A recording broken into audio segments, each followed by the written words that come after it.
Because all of Two it by is, four with a few nails wouldn't help. it's all of it's interesting though. You know, I don't. Store down in Marble City. Let's say you run a little bit. Daggone it, you used to run around. Yeah, I ain't running like that no more. Are you? Lucille, how you been doing? Oh, I've been doing fine. How have Well, you been doing? You blonde your hair. And Yeah, you got I them didn't either. pretty You eyes just- here, daggone you. no. I was gone. Well, you just look like you always did on I 50 do. years older. About 75 years old. Older, a little bit older, yeah. What's your biggest? 1884. Is that all? That's all. You're still a young man. You're older than I am, ain't you? No. No, I'm not. You're younger. But I'm ain't getting you? there. Now I got it right. I got it right that time. Yeah. Yes, you did. Yeah. I remember the first time I ever seen you, Lucille. What was that, that like? that office up there, and they stole my lunch, and I went in there. And they was all bad about stealing lunch. And I was the dolphin. Now, you remember the cap I remember office? when you was dolphin, yeah. You remember Cap office? Oh, yeah, sure. And he went to Standard Knit Mill out there. Yeah. And I went over there to Standard. I followed him. Cap was a pretty nice guy. And that bleach got in my nose, and I couldn't, it was making me sick. I couldn't hardly breathe. Uh-huh, so you quit. You're looking good, Lucille, I swear. Well, thank you, thank you. You feel like pulling another strike? Yeah, uh-huh. Yeah, you do. I think if I was working like that, Yeah, I'd pull one, well, wouldn't you? Yeah. We worked hard. You know there. this gentleman here, don't you? I think I know Yeah. him. You've heard of him, I haven't know you? him. Haven't you? Yeah, how are you? It's good to see Just you. fine. You have. You took care of yourself good. Well, thank Yeah. you. I didn't think She's I had. been all over the blame country. She said she's wanting to start this a co-op. Wasn't you, Lucille? Yeah. It wasn't a little I'd co-op. forgotten about the co-op. Yeah, I was out there at North, but I didn't get to see you. That's right. I went out there to see about a job, and they'd already pulled up. They was around there that morning when I went in. I guess there was 500 people there looking for a job, and I said, well, I ain't got time to mess with that. I've got to go make a dime someplace to get me a side of bacon. Right, right, and you did have to. Did you work at North? Did you work there for a while? Where's that? At North? No, I never did get a job with any of that government stuff except I went to Memphis down Well, you know, there. some of the strikers at Cherokee did go out there and get jobs as laborers, and you know, on Norris Dam when they was building Norris Dam. Yeah. Well, I went in the carpenter's local, Lucille. Oh, did you? Local 50? I was in local 50 while you was out there on what's the name of that street where our office was at? The hall was upstairs. On what's it, Lamar Street? Yeah. There between Magnolia and Yeah, that's right, Lamar. Lamar. Well, you was in the paper business there. You was writing for the paper. That's there. right. That's right. And I was there every Friday night upstairs. I was trying to get them. What I was trying to do is get them to eliminate to get these home builders in the union and give them say $1 an hour for carpenters back then. We'd make $1.12.5. I was just asking just cut 12.5 cents and let them come on in the union to get them in there. Oh. Well, I couldn't make that move. They didn't just do it, wouldn't would move. they? No. They wouldn't do it. Oh, but we was on heavy construction all the time. Lucille, I was fired. I'd have knowed you that's been 58. I looked at me and I'd have knowed you. You would have. Yeah. I thought I'd aged a little bit, Foots. No, you hadn't either. You just got blonde hair now. Yeah, a little. Yeah, my hair did turn blonde. Yeah. She had to use to set that blonde. They don't My get hair gray-headed wasn't no blonde more. Yeah. then. Wasn't I know blonde you were then. brunette. How are you? Oh. Okay, we can go on in. I'd know her. I hadn't seen her in 58 years. Really? But yeah, that's right. She ain't, her eyes ain't changed a bit. You're fine. You're fine. You're fine. Okay, because I'll lean up so he can hear me. You're fine. Roll Okay. Okay, But go. I had some property right there close to Hanson up there. I moved Cherokee Cotton Mill up there to Cicero. Did you sell it, Foots? Do one. Did you sell it? Yeah, I sold. Bob Williams' daughter bought a house off of Hanson up there. Blocked my road in there. I was about to have a lawsuit with him, and he come across with the bridge up there, up above. Okay, cut in, please. Okay. Yeah. Foots, we're going to start now. Do you remember this girl with flashing eyes? last night, leader strike. That couldn't be Miss Thornburg, Benny. I mean, could it still? It could be. She was sort of a beautiful woman there. Don't tell her none, I said so. Because she didn't think that back then, but she was beautiful. Was she a firebrand? Yeah, no, Lucille always has been a good girl. She's Thank you, always folks. has been, and she'll die that way. Good girl, I like that, good has girl. been. Well, she was a good girl. I don't think that. You had good company. You kept good company, Lucille. You kept your nose clean. Yeah. No, Well, I don't think the Cherokee management thought I was such a good Well, girl. Do I you? know they didn't down there now, but you was on your rights down there, and I was on my rights, and everybody else had their own rights. Right. And that's the reason why. That's the Yeah, reason why that I think that I'm not trying to run anybody else's business, but I'd like for them to see my point of view. They'd make more money in under the union label than they would out there in an open shop. Now that's what I would like to see, but some people ain't going to see it your way, and don't fall out with them. Be honest with them. Just say that's what I believe, and that's what I think, and I just hope you all the luck there in the world. But they don't look at it that way. No, there's two sides to everything, Lucille, Well- and there's a bad side and a good side, and I Yeah. think we've been on the good side. Okay? Let me ask you a question, all three of you. When you started your union, how did you go about doing that? I mean, I work with the union, and I know how hard it is, even now or 10 years ago, to start a union in a cotton mill.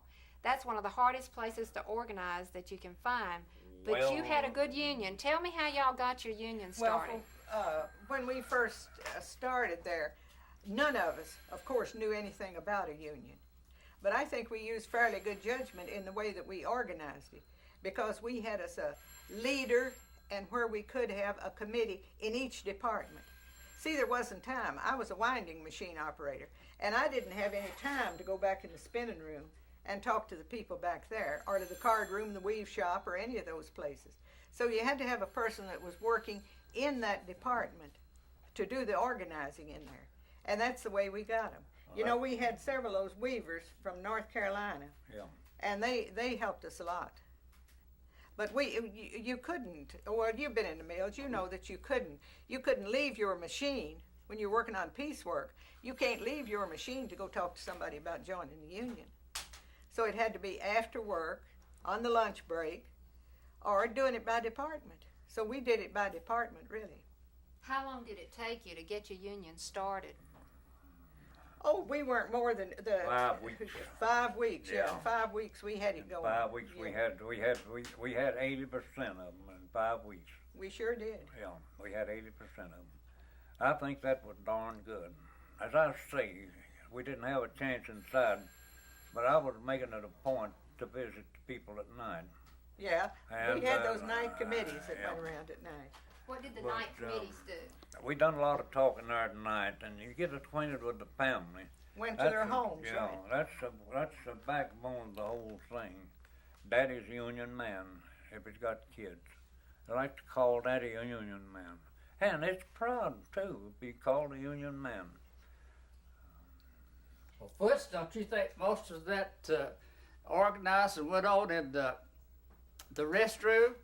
Well, Yeah. part of it did. When yes, we part get of in it there, did. we'd be sitting on those sinks. Yeah. A part of it did go around the restroom up there, and there was some smoking going on up there too. That's the only time Yeah. we had. That was the only time really that we could get everybody together because everybody was on their job. But at home, it was the best place I found to write somebody up, right in their own home between the man and his wife and the children. And you can sit and talk to the whole family that way, But and you explain had- to them and answer kids' question, because the kid's anxious to learn. If you know anything at all, put that kid right out there on the floor and let him learn, and let him learn the truth about it. Well, Lucille, with 450 to 500 people in the plant, and you organized that plant in 5 weeks. We did. were people so unhappy that it was not hard, or did you have to do a lot of talking? We didn't, I don't remember, and I'm sure you don't either, Foots, that we had to do so very much talking to them. See, then, we weren't talking about any holidays or pensions or sick leave or insurance or any kind of benefits. All we were talking about was hours, wages, and working conditions. That's all. And when you talk to people and tell them that if we had a union, we're going to get better wages, maybe we can get shorter hours. We weren't thinking about that at the time though until the NRA, that we couldn't get. But it wasn't hard to sell them. You're just taking home a pay envelope of $8.40 a week. Why, it wasn't so hard to talk to people then about. Weren't people scared They of getting didn't have fired? anything to start with there. They didn't have That's, nothing. some of them were afraid, but as we organized them by departments, well, some of them who really didn't know for certain what was going on, they'd say, well, this girl over at that machine, she joined, I'll join too, Now, we understand, you want a question, about Southern people being afraid Let's of you. see, Lucille, did you, I believe you did, on the second strike. Now, we had 3 strikes down there. Do you remember that? Now, the weave room come out first, so you was the Lone Ranger out there. The next trip, the spinning room and the card room come out. Yeah. The next trip was a nationwide strike. Yours were unorganized strikes. Yeah. There's wildcats. Yeah. And we voted there. We didn't want to strike on that nationwide. We didn't agree know. with it. We I know didn't it. agree with it at all. And it was an uncalled for strike. I don't know what he done it for, but he was a leader there, and we followed the leader, and that was the thing for us to do. And we thought that the majority ruled. How do you feel about that, Lucille? I think the strike was very untimely. Now, Foots, we were going along there. We had good meetings. You remember Lula Ogle? Yeah. Lula Ogle and I had worked a long time to pull a contract together. And we were in the stages of negotiating a contract. At that time, there was 600 employees, so it came out in the lawsuit. There were 600 employees there, and we had 600 members. We had them all signed up. Yeah. We were having good meetings, and we was working on the contract. And when the national union called us out on strike, we were unprepared, and I think it was a very bad thing to call it at that time. It was bad timing. You said you said the mouthful there. It was bad timing, a real bad timing, because we was young there. We were still on the bottle. We was bottle babies there, and we had something to work with us showing there. We'd come up there. We had a family going there, and we was all getting in our meeting with one accord. And we was union. We was Absolutely. union 100%. As Lucille said, 100%. We was union. Coleman, now you were a young man at the time. Tell them about the way you felt, because you were just a kid then about.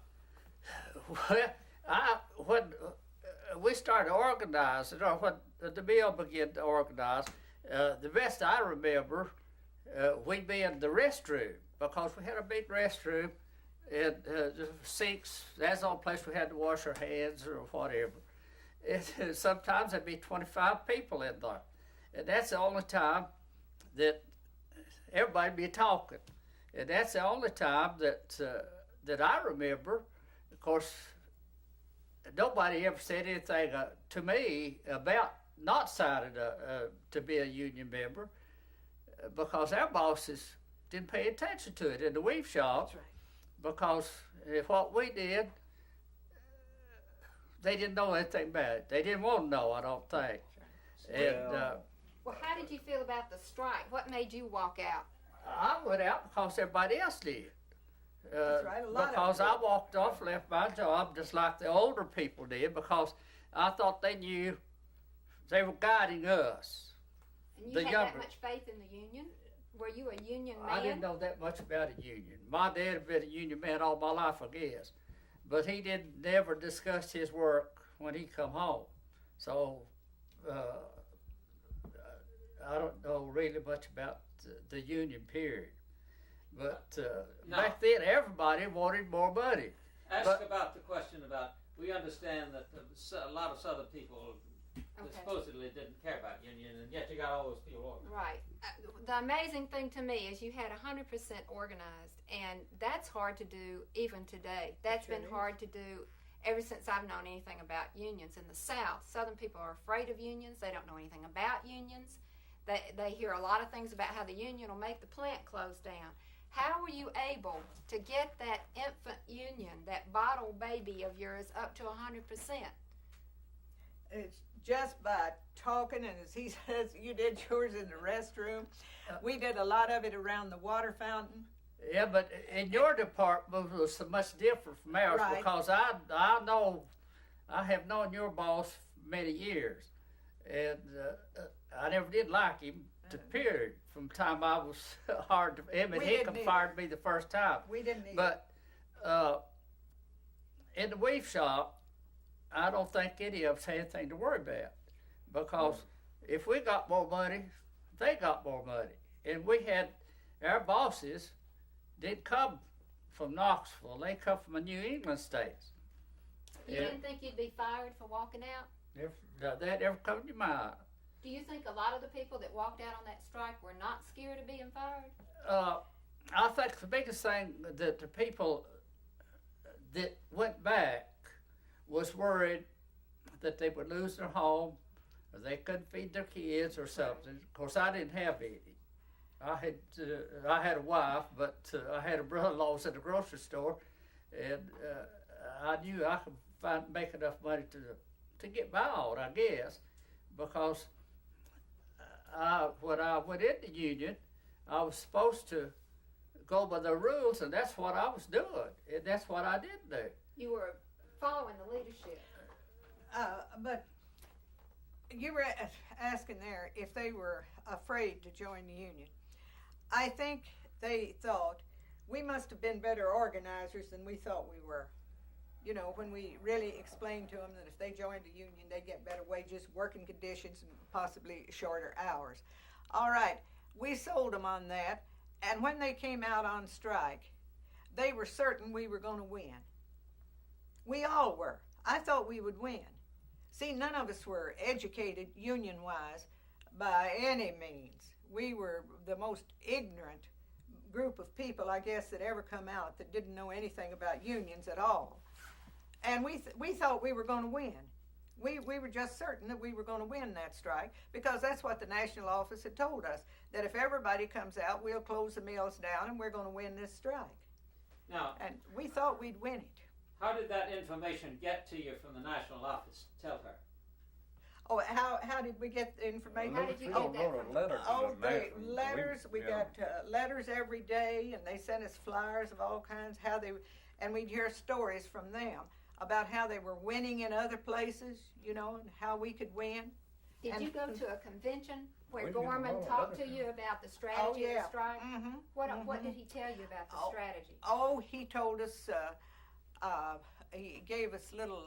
We got leaflets at that one. How we must be very careful that we didn't do anything that was illegal.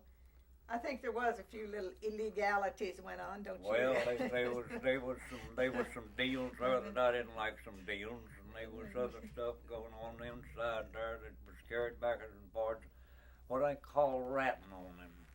And they'd meet, and I had them marked pretty well who it was in our hall. And they would rat right back to the officials. Now the officials was somebody else besides John Keogh and Frank Keogh and the old man Keogh. There was three of them there, the boy and their daddies, two boys and their daddy. Well, they was from the east, they was from Massachusetts up there. And I had their history pretty good. And they was Union people. They come out of Union country up there. Massachusetts was the biggest part of it. Was a Union up there. I guess you realize that. But the best place I found out was in the home to organize. That's the best place because I was talking direct to the people. Did President Roosevelt and what he was saying about unions help you organize? Well, we had pressures there that we had them ratting on us, carrying this stuff on the inside, what we was doing. What about FDR? Did he help you in your organizing? Who? FDR, Franklin Yeah. Roosevelt. Yes, he encouraged us some, yeah. Do you he think did. that made a difference to the people? Well, it did make part of the difference there, Foots, yeah. it made a big difference. Well, Because the people through here, because TVA was coming in, and you know the whole structure, I suppose you could say, of the United States was changing, and the people here had all confidence in Roosevelt. You know, if President Roosevelt's for this, we are too. And you Well- remember how he used to have his fireside chats, and we'd get around the radio, you know, not to miss a one to the fireside chats. But those people are coming out on, you was asking about those people coming out on strike. Even those little ratty ones that you were talking about, when we called the strike, they didn't stay in. They were afraid not to come out with they us. was afraid not to come out because we was a little rough now, and, We I were. guess old Foots was, he had his temper up there. When Yes, he he raised his temper did. up, it was a little bad back there. Now, some of the And, newspaper accounts say that on the first day of the strike, you had a handful of pickets and the night shift didn't work. But there wasn't a real big showing. The second day of the strike, it got bigger. By the fifth That's day, right. Yeah. they had the police and the injunction out. That's How right. did your strike grow like that? Well, we was there on the picket line. We had people on the picket line. As I say, we hired a constable down there, or they hired a constable. We didn't hire him, but we elected him. We elected that constable, and he was the backbone of the inside. $50 a week, what he was making. I guess you remember that, don't Yeah, I you, Lucille? remember. Yeah, $50 a week. And now that was selling his neighbors out there to help him get elected on his job. And that's the kind of rats that I didn't like. And Ask when- about the climate there. the yeah, political I mean, that was the kind of people I didn't like. Now, I didn't say they were ratting on us. That's the way I should have been. That they was ratting on us, taking us back and forth to the cleaners. Homer, did And, anybody think you were being led by communists, or what was the atmosphere in the community in the newspapers at the time of the strike? I think newspaper people kind of nuts when they start talking about the people of Tennessee, especially East Tennessee, being a communist. Because if we thought there was a communist around us, he wouldn't last long. Because We didn't know either. I think that's one reason, I guess there's so many people, they have their own mind, their own judgment, and they used it because when they began to go back, as far as communism, that would have never happened in Cherokee Mill because we were all too close knit. Because it was just, on our shift in the weave shop, we were like family because we'd tell jokes and we'd run off, leave our looms, and tell somebody a joke, run back and have to start up 3 or 4 looms because they'd stop off. But Everybody sort of grew up together. Did you live around each other? well, no, but we grew together on the job, I think, because when you talked to anyone, you'd have to stand and face them right because the looms were making so much noise. You had to face them up, and you don't work it all night, 11 hours. You had to do something besides work. You had to have a laugh and joke a little bit. And I know when I first started in the mill as a young fella, I used to go in her department. I was about 16 years old, and I'd always kid and tease the girls. I'd have to go by their winders, to do what I was doing. But the other guys at the weave shop couldn't do that. But it would pass the time off when you could talk and laugh with your fellow workers.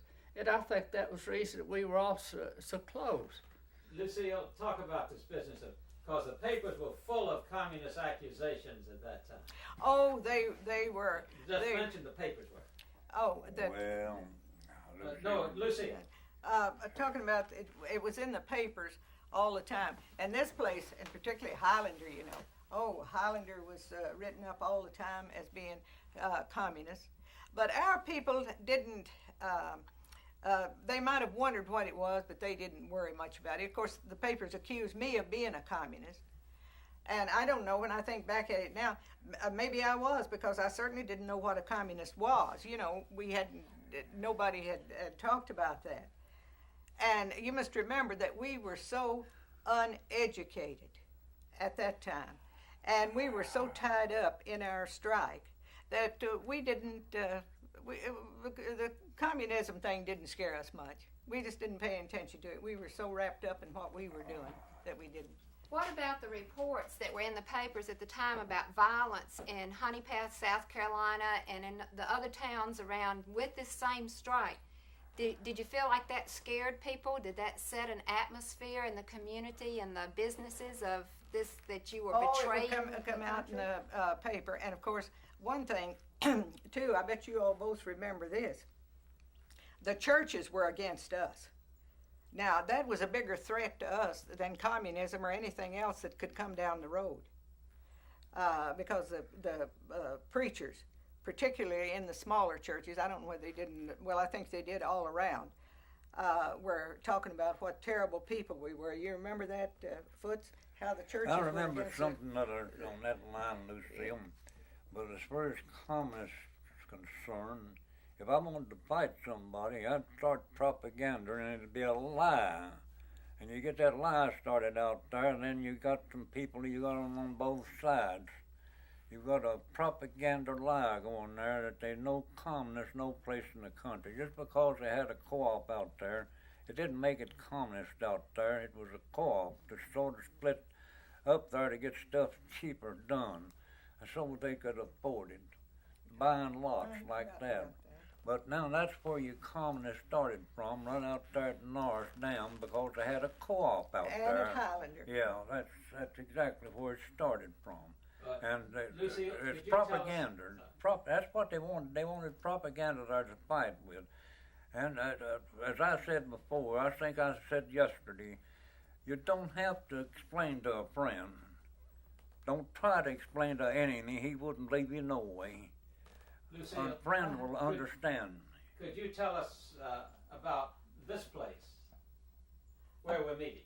About Highlander? Yeah. Tell these gentlemen, because they don't really know the place. Oh, well, I won't give them the whole history of it. Bingham would do that better than I do. But it started, you know, in 1932 at Mont Eagle, Tennessee, by Miles Horton and a couple of other people. And during our strike, Miles came to town. He came to Knoxville to do some educational work with us. And he did what little he could do, the few people he could get to come. But by that time, everything was it started in the newspapers about Highlander being communistic. And the people didn't want to have anything to do with Highlander. And to show you how long those stories about Highlander being communist went on, I was on the Highlander board in about 1952 to about 1958. And I was working for the Central Labor Council in Knoxville. And I had to get off the Highlander board because at that time I couldn't afford to quit my job, and I couldn't afford to be, I was a blacklisted textile worker. I couldn't get a job just anywhere. And I had a job there in the labor movement with the newspaper, and I needed to keep that job. So I got off that board and was off of it until after I semi-retired. How did Highlander help you develop